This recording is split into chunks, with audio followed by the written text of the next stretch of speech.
Hey guys, Scott's Football here, back with another video, and today's video is on the Premier League score predictions for game week 13. I'm sorry I didn't do game week 12, the midweek games, the games that were all on Prime. I forgot to do that, but game week is to start for another Saturday and Sunday, and possibly I think the M&F game. There's no game tonight, I think it's the League 1 game, or there's no Championship football. So right, let's get straight into the video. First game, Nottingham Forest versus Liverpool. This is an all-round tough game for Forest, and I can't see them getting anything out of this. We beat them 1-0 last week. They were unlucky for not get a point, but they missed that penalty with Brennan Johnson. And they drew 0-0 to Brighton midweek. That was a vital point on the road. Brighton not being able to score and then defending for their life, so that's a very good point for them. Just Brentford can do the same against Liverpool. Look, it hasn't been Liverpool's season recently, but they beat Man City last week, and they managed to keep Haaland quiet in that game. And they beat West Ham on Wednesday night, 1-0 victory. So they'll be pleased by those two victories. Just see if they can get pushing now after those two wins in a row. A massive 6 points in total for them. So for this game here, I can't see Forest getting anything out of this. So Forest 0, Liverpool 3. But they'll be wanting to get some form back if they're going to start climbing the table. So 3-0 Liverpool. Next game, Everton versus Crystal Palace. This is a very tough game for both teams here.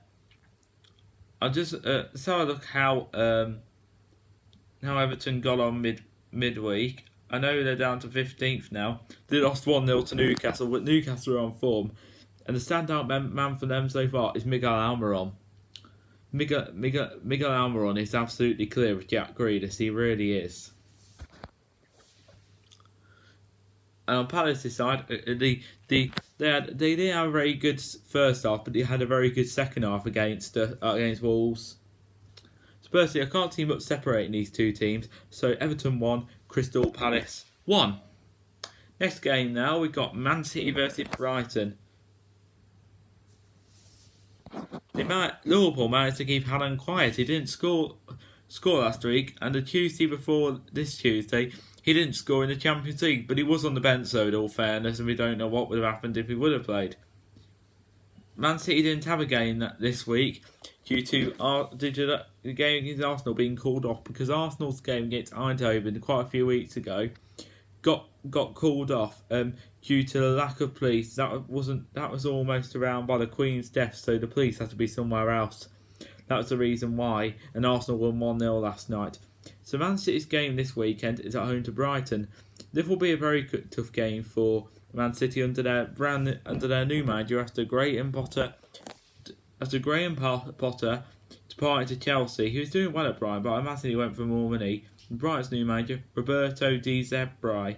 He's got off to a decent start. He's got off with a decent start with Brighton. No win under him, but he got disappointing performance against Tottenham and Brentford, but they got a vital point against Forest and a good point in a 3-3 draw away at Anfield against Liverpool. Personally, can Haaland get back to scoring goals again after his disappointing display last week away at Liverpool? Personally, I reckon it's going to be in the 2 goals for Man City. So Man City 2, Brighton 0. Next game now, we've got Chelsea versus Man United.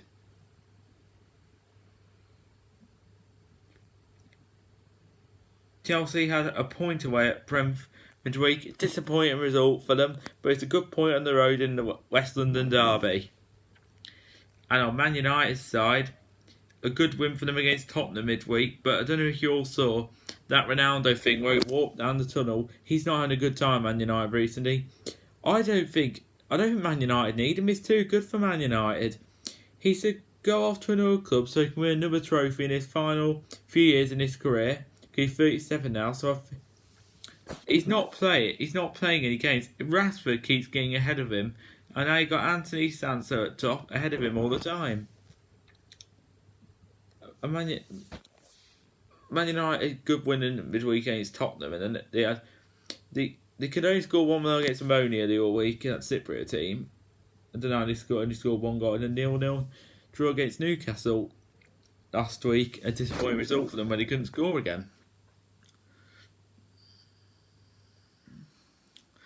So I reckon Chelsea are going to get the win here. Chelsea 2, Man United 1, but it's going to be a close fought game. Next game now, Aston Villa versus Brentford. As you all know, last night after Aston Villa 3-0 defeat away at Fulham, Aston Villa has sacked Steven Gerrard. He's had a disappointing time at Villa. And Brentford's side, mid-table in 10th place, have had another decent start to the season. So personally here, that's a 0-0 draw at home to Chelsea midweek. That's a very good point for them against a good side.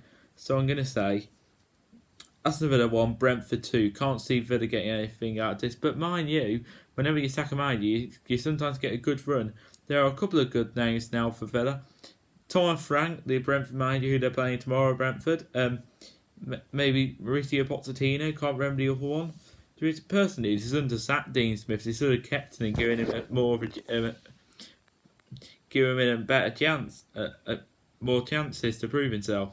Next game now, Leeds versus Fulham. Leeds did lose last night and they're in 16th place, but it actually surprised me considering they have brought in a lot of signings. I thought they'd be in the relegation zone, but they're now 16th.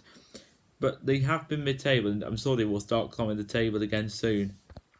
Disappointing for result for them at Leicester last night, considering Leicester aren't in the best of form. And on Fulham's side, they've had an excellent start to the season and they sit in 9th place, so they'll stay up this season. I think it's a good idea. Was he sacked or did he at least got Parker going, considering they went down twice under him? He ain't a Premier League manager. At Bournemouth this season, I think he had a fallout with the ball. They weren't giving him the right funds, and who knows what would have happened under them. But Gary O'Neill at Bournemouth is doing a very good job for them. So bringing in Marcus Silva, who got them promoted. Mind you, he's very good at getting teams promoted. He has his moments in the Premier League. He wasn't too good at Everton, but he is a decent Premier League manager. And when you ask him to get the job done, he does get it done. After a 3-0 win at home to Villa last night. So I reckon I can't see much separating these two teams. So Leeds 1, Fulham 1. Next game now, Southampton versus Arsenal. Southampton are struggling at the moment, but they did get a good win away at Bournemouth. Good win away at Bournemouth on Wednesday night. It was only a 1-0 win, but you could say that's kind of a derby, but it's a good win for them. In the last two games, 4 points, and they're now up to 14th place, trying to get some form back up. And Arsenal's side, they can't stop winning in the top of the league. Could they be charging for the title this year?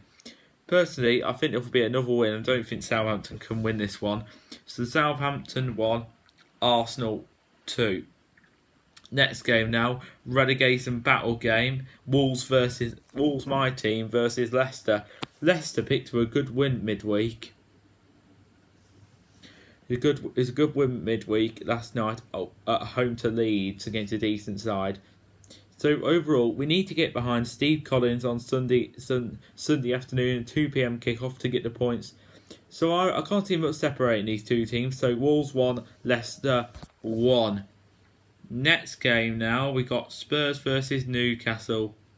A disappointing outcome for Spurs midweek away at Man United, so hopefully they can bounce back here.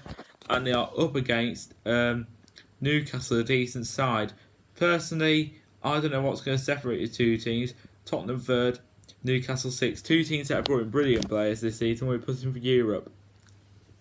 So personally, I'm going to say Spurs 2, Newcastle 1. They're edge excited, but personally, I think Newcastle could get a point. But that's why I am going to stick with 2-1 to try and get my prediction right, though.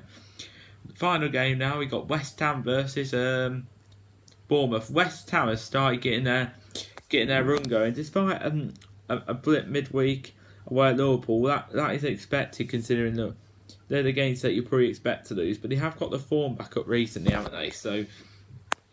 And against Bournemouth, Gary O'Neill's doing a brilliant job, mid-table in 12th place after Parker went.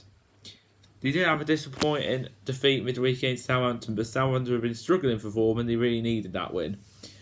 Personally, this game here, I don't know what's going to happen in it, but I think West Ham will slightly edge the game. So West Ham 2, Bournemouth 0. We are at the end of this video now, so if you did enjoy this video, Do get a like, do subscribe to the channel, and turn on your notifications every time I make a video. I hope you have all enjoyed this video. I'll see you in the next one. Have a good one, guys. Bye, everyone.